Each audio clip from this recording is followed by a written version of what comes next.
Hello guys, welcome to another mini blog. তো আমি আগের ব্লগে বলেছিলাম যে সায়নের বার্থডের পর আমরা বাড়িতে যাব না। তো আমরা চলে এসেছি রবীন্দ্র সদন। হ্যাঁ, রবীন্দ্র সদন মানেই নন্দন। তো আমরা আজকে সেখানেই যাওয়ার প্ল্যান করে রেখেছিলাম। তো আমরা পৌঁছে গেছি নন্দনে। তো নন্দনে পৌঁছে যেটা বুঝলাম, এত সুন্দর জায়গা কলকাতা ছাড়া হয়তো কোথাও পাওয়া যাবে না।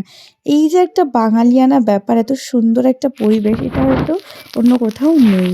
তো আমি নিশাকে ওর বার্থডে গিফটটা দিয়ে দিয়েছিলাম, কারণ ওর বার্থডের পরে আজকেই আমার সাথে ওর ফার্স্ট দেখা হয়েছিল। তো অনেক দিনের গল্প জমেছিল। তো এটা একটা সুন্দর আড্ডা মারার জায়গা। তো আমি নিয়ে নিয়েছিলাম একটা চা আর ও নিয়েছিল কফি।